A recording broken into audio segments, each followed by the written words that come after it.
If you could travel back in time 100 years and ask for pregnancy advice, you'd hear some truly wild things.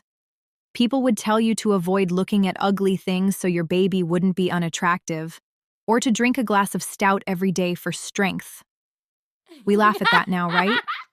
But here's the uncomfortable truth. A lot of the advice pregnant women still hear today isn't that far off. It's outdated, recycled, and sometimes completely wrong. From what you eat, to how you sleep, to whether you can lift your arms, we're still passing down myths like they're medical facts. So today, we're cutting through the noise. We're breaking down the most common pregnancy myths, looking at what science actually says, and separating fact from fiction. Let's get into it. Myth number 1. Eating for 2.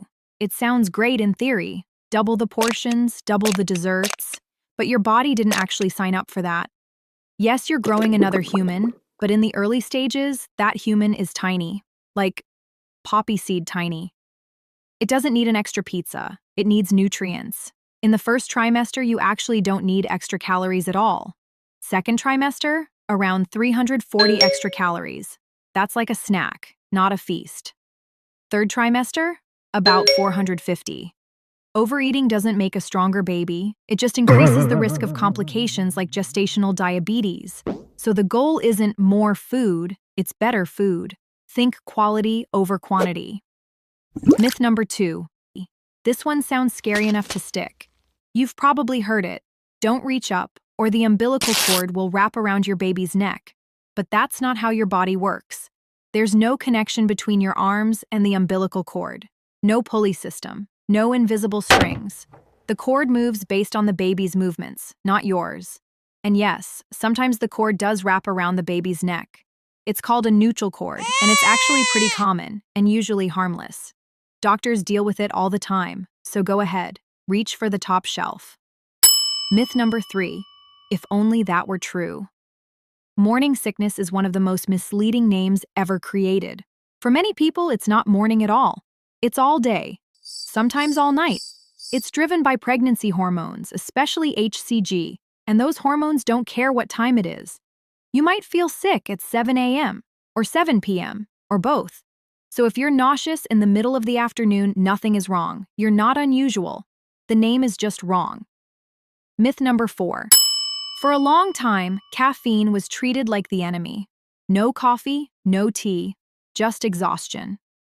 But research has evolved. Most health experts now agree that up to 200 milligrams of caffeine per day is safe during pregnancy. That's roughly 1 regular cup of coffee. You don't need to quit completely. You just need to be mindful. So no, you shouldn't be running on triple espressos all day.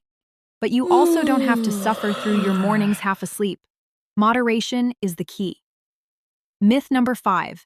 Hair dye and manicures are dangerous. This one usually comes with a lot of warnings about chemicals.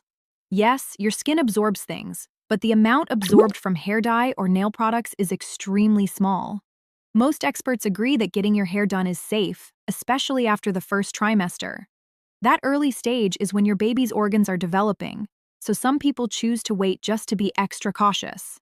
As for nails, the biggest issue isn't danger, it's the smell. If it makes you nauseous, that's your body telling you something. So just make sure you're in a well-ventilated space, and you're good. Myth number 6. Spicy food can trigger labor. This myth always shows up near the end of pregnancy. Someone will say, just eat something spicy, it'll start labor. It won't. There's no direct connection between spicy food and your cervix suddenly deciding it's time. What spicy food can do is give you heartburn or an upset stomach. And honestly, that's the last thing you want when you're already uncomfortable. Labor begins when your body and your baby are ready, not when you eat chili. Myth number 7. Heartburn means a hairy baby. Now this one is interesting. There's actually a small grain of truth here, but not for the reason people think. Some studies have found that people with more severe heartburn tend to have babies with more hair, but the hair isn't causing the heartburn. The real link is hormones, specifically estrogen. Higher estrogen levels can both relax the valve in your esophagus, causing heartburn, and promote fetal hair growth. Myth number 8. You have to get rid of your cat. This myth has caused way too much panic. It comes from a real concern: toxoplasmosis, a parasite sometimes found in cat feces.